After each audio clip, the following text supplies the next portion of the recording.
welcome back to We Talk Cricket. It's been a minute since I've done one of these videos and I do apologize. Hey, real life happens, but we're trying our best to get back into the flow of things, to keep up with cricket and to bring you the best from a fan's perspective. So, without further ado, let's jump into it. Today we will be discussing the current ongoing second test between Australia and Sri Lanka, happening right now in Sri Lanka. If I pronounce that wrong, I'm super sorry. You know, language isn't my forte, right? But anyway, we have had an interesting 3 days of cricket so far, with basically Australia looking to probably come out victors again on top of this second test.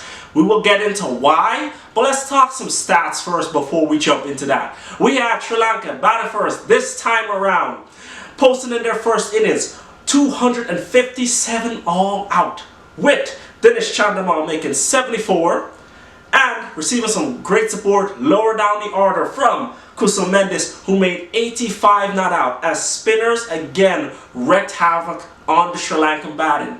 Now, to top it off, what's really surprising is Mitchell Starc came in there late at the end of the innings and picked up 3 quick wickets for the Aussies. So we ended with 3 for 37, really mopped up the tail and helped put Australia in a commanding position to come back out and start making runs come day 2. He did receive some good support from Matthew Kuhneman, who picked up 3 for 63. And also Nathan Lyon, of course, can't keep that man out of the wickets, picking up 3 for 96 as Australia once again put the brakes on Sri Lanka. Now I just gotta ask, I gotta ask, because this is something that's been bugging me. Sri Lanka, are you sure this is your home turf? Because it don't seem like it. It seems like Australia is more adapted to this condition than you are. I thought you were playing at home. So it's very confusing to me that you can't make a score over 350 and Australia are coming out making 600 and 400 plus. I don't understand what's happening, but something is happening in that batting lineup that's just not working. You need to figure this out, because if more and more home series are going to be played, especially at this ground or venues across Sri Lanka, and these are the kind of totals you're making and opposition are making like 400, 500, 600 plus, something is wrong. I'm sorry, but something is wrong. Now, Australia comes out to bat in their first innings, posted 414 all out after closing day 2 on 300 odd for 3. So a very good fight back from Sri Lanka. It was great to see coming back and really tying the Aussies down and say, hey, you're not getting away with it. Nevertheless, they still had a sizable 100 plus lead. We did have batting for Australia Alex Carey making 156 as he and Steve Smith, who made 131, shared in a 200 plus run partnership as Australia repaired early damage and just stepped up and showed the Sri Lankan batters this is how it is done. I'm serious on this when I say, Sri Lanka, are you sure this is your home turf or Australia's home turf? Now, bowling for Sri Lanka, we did have Pravat Jayasuriya, always in the wickets, always in the thick of things, picking up 5 for 151. Well done to you, my friend. Great 5-wicket haul. Another one to add to your already growing tally. And receiving some good support from Nishan Perez, who picked up 3 for 94, and Ramesh Mendis, who picked up 2 for 81, as Sri Lanka were able to peg back Australia, helping them to barely add probably less or close to 100 runs to their overnight total. Now, if you thought all was done and dandy and Sri Lanka would actually come out here and show me some fight the way I wanted it to see, it didn't quite happen that way. Sri Lanka are currently 211 for 8. I ain't joking when I say that. 211 for 8 at the end of the 3rd day, leading by a mere 54 runs. Nothing nearly enough that the Australians can't lick off in 2 to 3 overs or 6, right?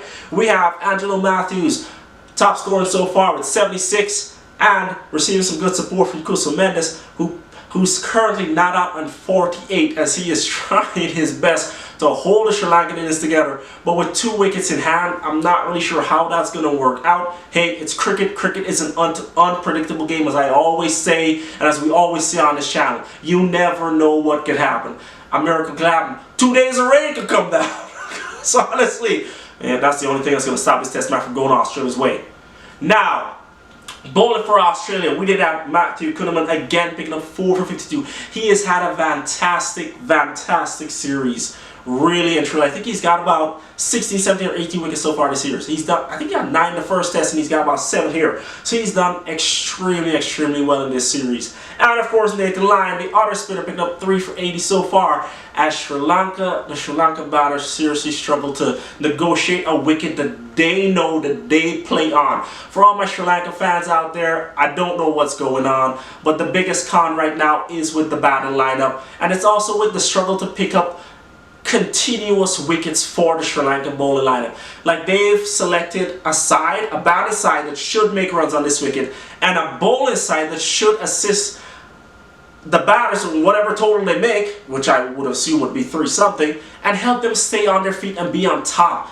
Not the case. Truly not the case. It seems Australia have got a better handle on this situation because all pros are going to them. 600 runs in the first test, 400 runs now, and basically on the verge of winning the series 2-0.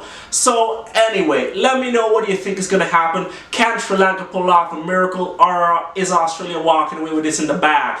In my opinion, they're walking away with it in the bag, because unless 2 days of rain comes, Sri Lanka, I'm sorry, but you didn't play the way you should have played, that I expected you to play, that your family expected you to play. Australia, you played the way we expected you to play. You adapted, and you went out there and did your best, and we saw that the better team are now in control and in charge of winning and taking this series. So well done to you. Anyway, let us know in the comments below, because you know we always answer your questions, and you know we always do what? Talk cricket. And I'll catch you next time, my peeps, so we can talk some more. Later.